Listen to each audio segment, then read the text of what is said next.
ಬನ್ನಿ ಇಂಗ್ರೀಡಿಯೆಂಟ್ಸ್ ನೋಡ್ಕೊಳ್ಳೋಣ.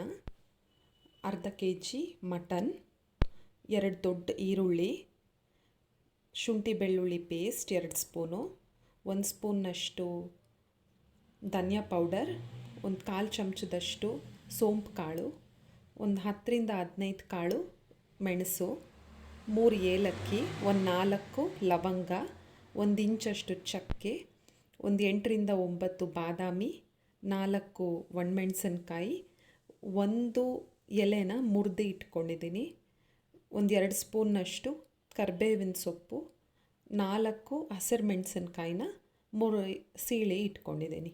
ಬನ್ನಿ ಶುರು ಮಾಡೋಣ. ಮೊದಲಿಗೆ ಮಟನ್ನ ಒಂದು ಕುಕ್ಕರ್ನಲ್ಲಿ ಹಾಕ್ಕೊಂಡು ಸ್ವಲ್ಪ ಅರಿಶಿನ ಪುಡಿ, ಅದಕ್ಕೆ ಬೇಯೋಕ್ಕೆ ಎಷ್ಟು ಬೇಕಾಗುತ್ತೋ ಅಷ್ಟು ಉಪ್ಪು, ಒಂದು ಅರ್ಧ ಲೋಟದಷ್ಟು ನೀರು ಹಾಕ್ಕೊಂಡು 4ರಿಂದ 5 ವಿಸಿಲ್ ಬರೆಸ್ಕೊಳ್ಳೋಣ. ಮಟನ್ ಬೇಯಬೇಕು. ಬನ್ನಿ ನಾವು ಮಟನ್ ಬೇಯೋ ಹೊತ್ತಿಗೆ ಎಲ್ಲ ಡ್ರೈ ಇಂಗ್ರೀಡಿಯೆಂಟ್ಸ್ನು ರೋಸ್ಟ್ ಮಾಡ್ಕೊಂಬಿಡೋಣ. ಇದು ಎಲ್ಲದನ್ನು ಡ್ರೈಯಾಗಿ ರೋಸ್ಟ್ ಮಾಡ್ಕೋಬೇಕು. ಒಂದು ಪಾತ್ರೆನ ಒಲೆ ಮೇಲೆ ಇಟ್ಬಿಟ್ಟು ಧನಿಯಾ ಹಾಕ್ಕೊಳ್ಳೋಣ. ಧನಿಯಾ ಚೆನ್ನಾಗಿ ಹುರಿಯೋಣ. ಹಾಗೆ ಸೋಂಪು ಕಾಳನ್ನು ಹಾಕ್ಕೊಳ್ಳೋಣ. ಏಲಕ್ಕಿ, ಮೆಣಸು,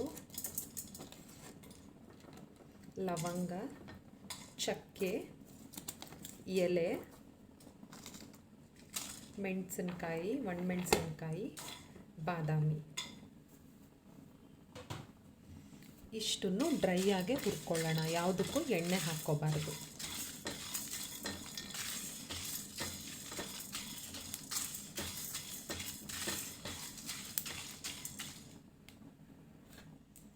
ನೋಡಿ ಇವಾಗ ಇದಾಗಿದೆ.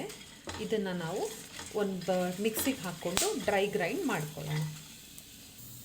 ಇವಾಗ ಒಂದು ಪಾತ್ರೆಗೆ ಎಣ್ಣೆ ಹಾಕ್ಕೊಂಡು 4ರಿಂದ 5 ಚಮಚ ಎಣ್ಣೆ ಹಾಕ್ಕೊಂಡು ಎಣ್ಣೆ ಕಾಯ್ಲಿಕ್ಕೆ ಬಿಡೋಣ.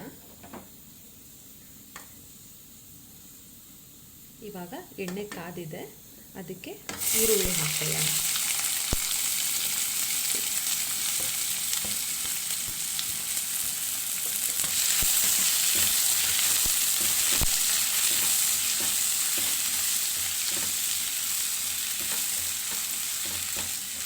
ಈರುಳ್ಳಿ ಸ್ವಲ್ಪ ಹೊಂಬಣ್ಣ ಬರಲಿ.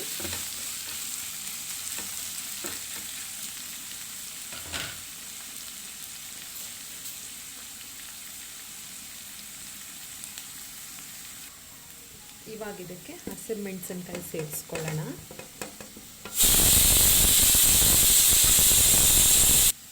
ಹಾಗೆ ಸ್ವಲ್ಪ ಉಪ್ಪು ಸೇರಿಸ್ಕೊಳ್ಳೋಣ, ಬೇಗ ಬೇಯಲಿ ಕಾರಣಕ್ಕೆ. ಈಗ ಇದಕ್ಕೆ ಶುಂಠಿ ಬೆಳ್ಳುಳ್ಳಿ ಪೇಸ್ಟ್ 2 ಸ್ಪೂನ್, ಇದೆಲ್ಲ ಚೆನ್ನಾಗಿ ಬೇಯಕ್ಕೆ ಬಿಡೋಣ, ಫ್ರೈ ಆಗಕ್ಕೆ ಬಿಡೋಣ. ಇವಾಗ ಇದಾಗಿದೆ ನೋಡಿ. ಇದಕ್ಕೆ ನಾವು ಪೌಡರ್ ಮಾಡ್ಕೊಂಡಿರುವಂತಹ ಡ್ರೈ ಇಂಗ್ರೀಡಿಯೆಂಟ್ಸ್ನೆಲ್ಲ ಹಾಕ್ಕೊಳ್ಳೋಣ. ಹಾಕ್ಕೊಂಡು ಒಂದು ಸ್ಟಿರ್ ಕೊಡೋಣ. ಬೇಯಿಸಿ ಇಟ್ಕೊಂಡಿರುವಂತಹ ಮಟನ್ ಹಾಕ್ಕೊಳ್ಳೋಣ.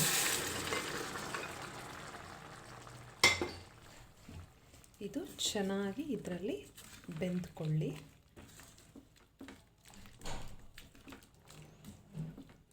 ಚೆನ್ನಾಗಿ ಫ್ರೈ ಆಗಬೇಕಿದು. ಹಾಗೆ ಇದಕ್ಕೆ ಸ್ವಲ್ಪ ಕರಿಬೇವು ಹಾಕ್ಬಿಟ್ಟು, ಈ ಹಂತದಲ್ಲಿ ಉಪ್ಪು ಬೇಕಾದರೆ ನೋಡಿಕೊಂಡು ಹಾಕ್ಕೋಬೇಕು. ಇವಾಗ ಲಿಡ್ ಕ್ಲೋಸ್ ಮಾಡಿ ಒಂದು 5 to 10 ಮಿನಿಟ್ಸ್ ಬೇಯಿಸ್ಕೊಳ್ಳೋಣ. ಈಗ 1 ಮಿನಿಟ್ ಆಗಿದೆ. ಲಿಡ್ ತೆಗೆದು ನೋಡೋಣ. ಫುಲ್ ಡ್ರೈ ಆಗಕ್ಕೆ ಬಿಡೋಣ.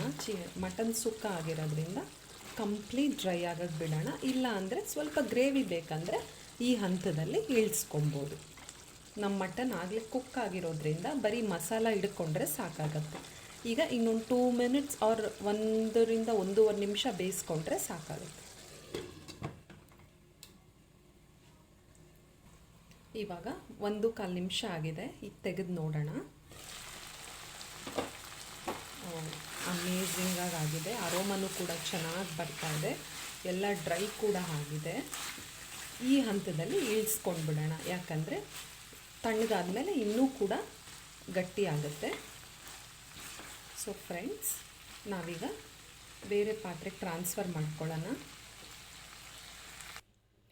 ನೋಡಿ, ನಮ್ಮ ಮಟನ್ ಸುಕ್ಕ ರೆಡಿಯಾಗಿದೆ. 5 ಮಿನಿಟ್ಸ್ನಲ್ಲಿ ಬೇಗ ಮಾಡ್ಬೋದಾದಂಥ ಮಟನ್ ಸುಕ್ಕ. ಫ್ರೆಂಡ್ಸ್, ನನ್ನ ವಿಡಿಯೋ ನಿಮ್ಗೆ ಇಷ್ಟ ಆದಲ್ಲಿ ಲೈಕ್, ಶೇರ್, ಸಬ್ಸ್ಕ್ರೈಬ್ ಮಾಡಿ. ಪಕ್ಕದಲ್ಲೇ ಕಾಣ್ತಾ ಇರೋ ಬೆಲ್ ಬಟನ್ನ ಕ್ಲಿಕ್ ಮಾಡಿ. Thank you.